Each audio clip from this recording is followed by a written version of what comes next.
આ જન્મદિની મારા જીવનની પહેલી જન્મદિની છે. હું યુવરાજસિંહને જોઉં છું, શેખાવત સાહેબને જોઉં છું, સાહેબની રીલો જોઉં છું.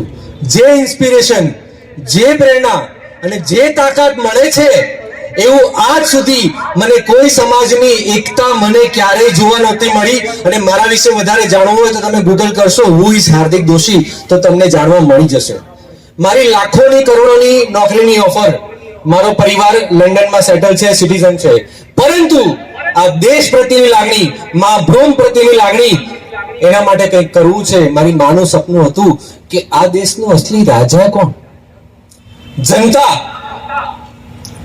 અને જ્યારે જનતા રાજા હોય અને કોઈ સેવકની એક યાત્રા નીકળે તો સેવકની લાલબત્તી ગાડીઓ વચ્ચે રાજાએ હદપ વાળીને ઉભા રહેવાનું કે સેવક પાસ થાય પછી આ જનતાને જવાબ મળશે. આ ડેમોક્રેસીની હાલત કરી નાખી છે. ખરેખર આપણે જાગવું પડશે.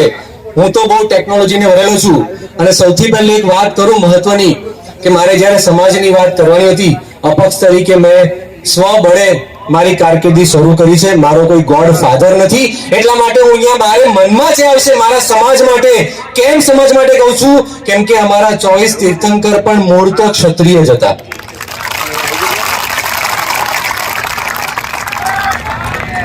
એકવાર હું જય મહાવીર તો કહીશ, પરંતુ મારે એકવાર તમારા બધા પાસેથી બળ લેવું છે. કેમ બળ લેવું છે ખબર છે?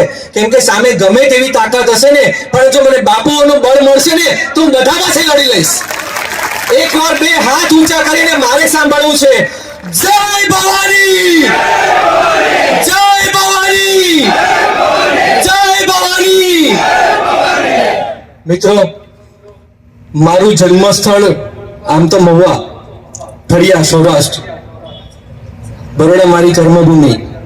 પરંતુ તમને જણાવી દઉં, મને જે પાર્ટીએ પ્રથમ ટિકિટ આપી, ગુજરાતની પાર્ટી છે, એ પાર્ટીને મેં એવું કીધું કે જ્યારે મારે સાચું બોલવાનું હશે ને ત્યારે આ પાર્ટીનો ખેસ હું ગળામાં નહીં પહેરવું, એ પાર્ટીનો ખેસ હું સાઈડ પર રાખીશ.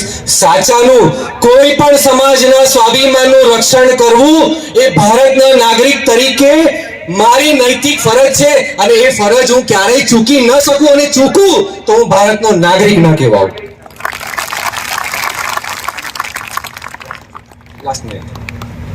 સમય બહુ ઓછો છે, વાત તો ઘણી બધી છે. છેલ્લે એક વાત પૂરી કરીશ. અમારા ઠડિયામાં છે ને, મમ્મી, હું નાનો જ હતો, મારા મમ્મી તો ત્યાં નથી રહ્યા, પણ એમના સપનાને પૂરું કરવા થનગરી રહ્યો છું, મથી રહ્યો છું. આપ સૌનો સાથ સહકાર મળશે તો ચોક્કસ કરીશ.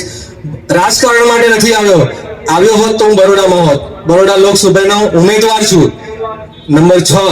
પરંતુ આજે કરજણમાં કેમ આવ્યો? રાજકારણથી અલગ થઈને મારે તમારા માટે વાત કરવી છે. મારે આપ સૌના સ્વાભિમાનના રક્ષણ માટે આપ જ્યારે એક થતા હો ને, આવી યુનિટી મને ક્યારેય જોવા નથી મળી. છેલ્લે વાત મારી પૂરી કરીશ એટલા માટે, મારી મમ્મી જ્યારે નાના હતા ને ત્યારે કહેતા હતા, બેટા સુઈ જાય ત્યારે ભૂતી બાવો આવશે.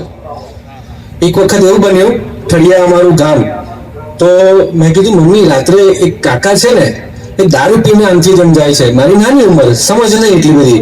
તો મમ્મી કે ચિંતા નહીં કરવાની. મેં કીધું કેમ? તો કે આપણી બાજુમાં પણ બાપુનું ઘર છે અને સામે બી બાપુનું ઘર છે. બાપુની હાજરી હોય ને ત્યાં ગમે તેવી ચમરબંધી ચૂપચાપ થઈને નીકળી જાય. આપ સૌની યુનિટી, આપ સૌની એકતાને લાખ લાખ સલામ. અંતે બે લાઈન કરીને મારી વાતને પૂરી કરીશ કે ત્રણ જગતનો નાથ, સાંભળજો, ત્રણ જગતનો નાથ પણ મા વગર અનાથ છે. એમ આ ભારતની ભૂમિ, મા ભારતીની ભૂમિ, આપ સૌ ક્ષત્રિય વગર એનું રક્ષણ કરવું અશક્ય વાત છે. ભારત માતા કી જય ભવાની. આભાર. જય હિન્દ, વંદે માતરમ.